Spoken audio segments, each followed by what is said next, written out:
Hello, this is going to be a short video on the build-by system I've been working on, potentially for a possible live simulation game. Could also have some other uses.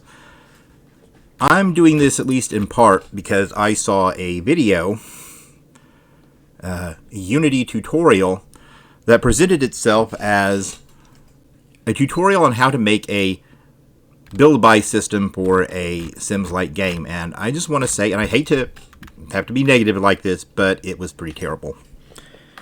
The system they had, well, the first problem with it is it used prefabs.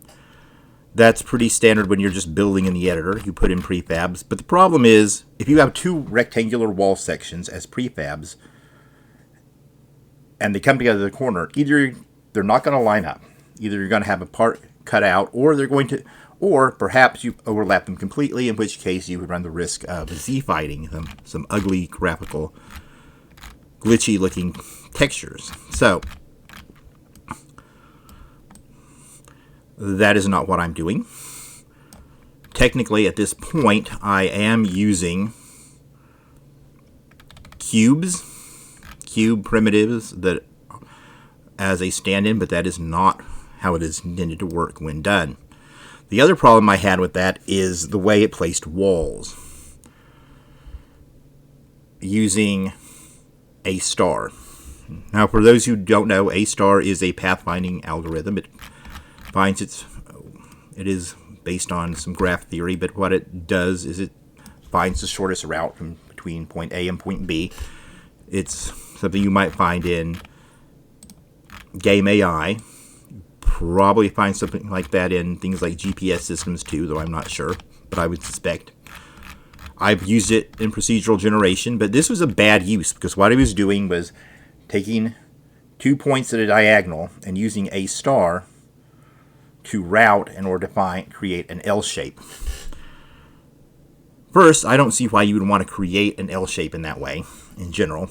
Second of all, if you want to, if you know you have a point AB and a point CD, you can find the corners by just looking at AD and CB. Basic geometry, and just iterate between them. Using A star in this particular way, well, first of all, it's added program complexity that is unnecessary. It produces a result that I don't really see as particularly useful or desirable, and it eats up compute cycles for something that is actually much simpler, could be done much more simply.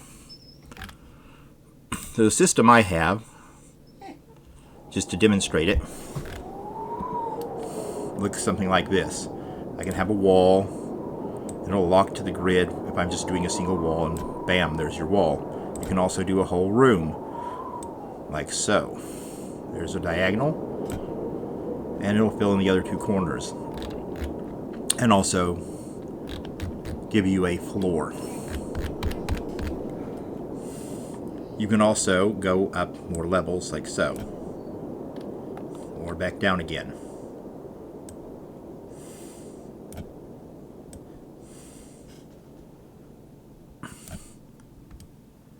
Nope, I didn't want to do that. Okay.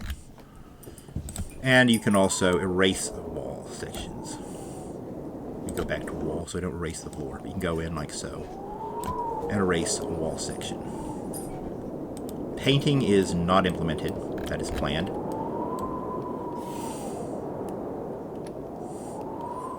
But anyway, how exactly do I do this? Well, let's go over to some of the code, and I will show you the key part of this. I'm not going to go over the camera controls. That's actually something that was done separately to be more generally used in more than one project. But the basic heart of the whole thing is this floor map class. It holds data representing the floor in a more abstract form. You can see you have 2D arrays for vertical and horizontal walls. And by vertical, horizontal, I really mean back to forward and side to side. I'm not talking about literally up and down, as well as a floor tiles and floor data. So you have an array for every that holds wall segments that fit along one axis and one for wall segments along another axis. And the way this works is when you place a wall, it will iterate from the start to the end, updating the data. 0, no wall. Currently 1 is a wall.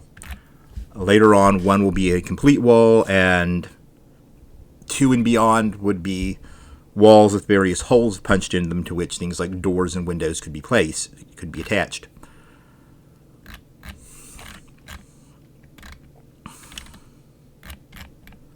So it updates that, and then, where is it? There is a redraw function. Whenever you make such a change, it will then delete all the game objects that have been created based on this, and then redraws them based on the new updated data. This way, you have a very easy way to save the data, independent of saving scenes and so on.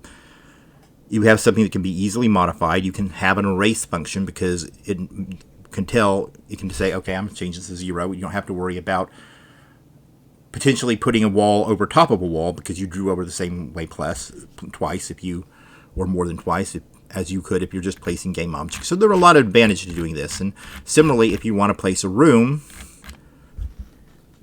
it takes the 2 points from the diagonal, uses some basic geometry to find the other 2 points, iterates to put the wall data into these arrays, again, these arrays up here, and also iterates across the entire floor in both dimensions to put in the floor.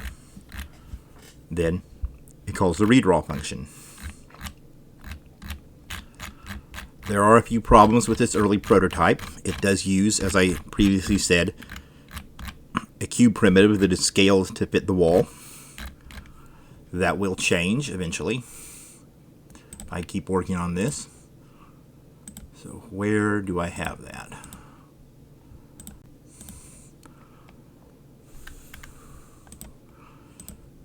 Basically, what you need is a procedural mesh.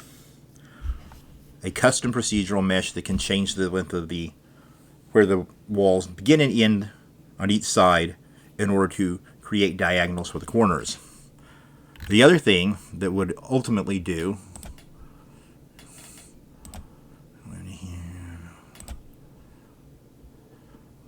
and let me look for it real quick.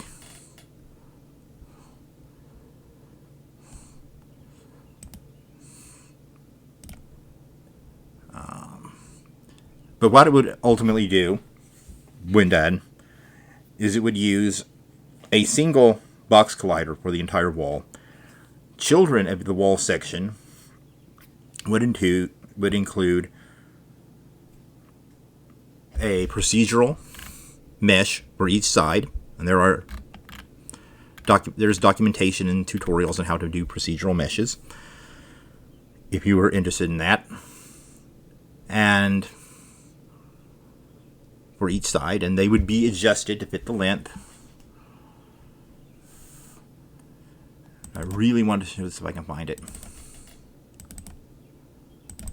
The bunch of, yes, here it is. Right here you have a graph,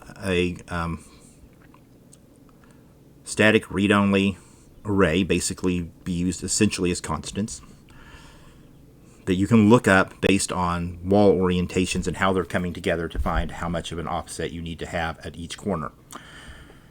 So this is how that would be done. You want separate game objects on each side, so when you paint a custom material on it, you can have a material on different sides. So you can have brick for the outside, and maybe the inside of the room would have paint or wallpaper.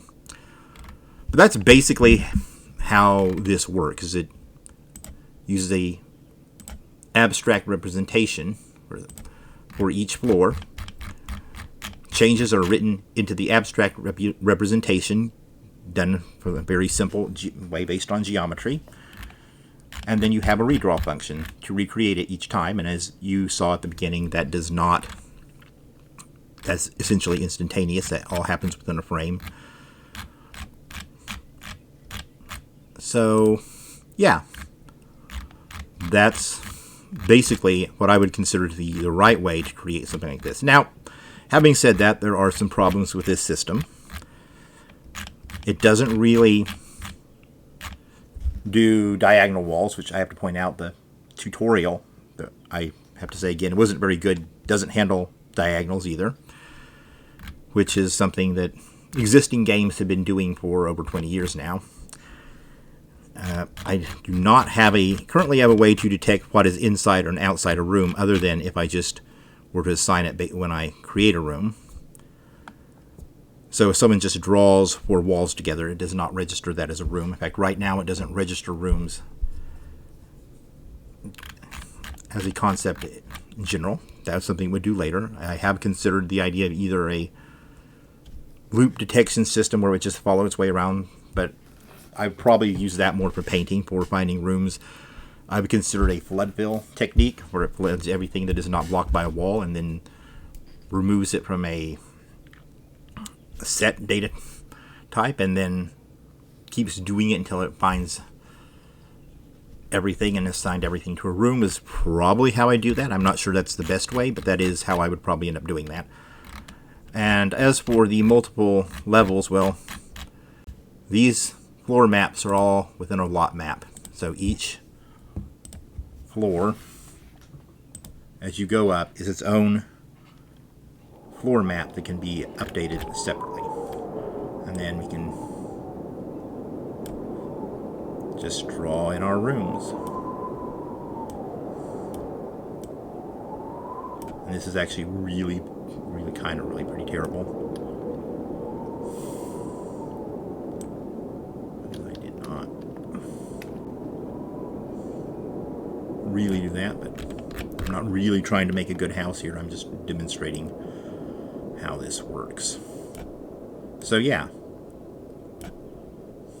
Oh, another thing I would probably do eventually is have a cube with a ghostly material, a kind of translucent white kind of ghostly material that would be activated whenever you're in draw mode and match the volume of whatever you're drawing, whether it's long and thin and tall to be a wall or whether it's like a whole cube to represent a room. But yeah, that's the build by system I was working on, and like I said, I hate to sound like I'm being mean to someone out there making that tutorial, but it really wasn't very good and actually provides a sort of cautionary tale about following tutorials. They don't always necessarily do things in the best way. I suppose that one might have made you feel good that you did something on screen and maybe taught you about a very useful algorithm that just isn't really good for that situation. But the best way is to really sit down, think about it, try and figure out a way to do it. If you can't figure out a way, maybe come back to it later. Maybe try a different problem. But using something like this where you're editing something underneath is probably the better way. And that's all I have to say on this. I may do some other videos about the other part of this, the more successful part that actually has a lot more features and has caused me a lot less trouble, which is the underlying character model, as I call it, the data model for the character and the logic that goes with it to represent things like traits and skills and genetics and so on. But for the building section, this is what I've gotten to and what the immediate plans were, and so that's really all I have to say about this right now. If you watched this, well, thanks, and I hope it was useful to you.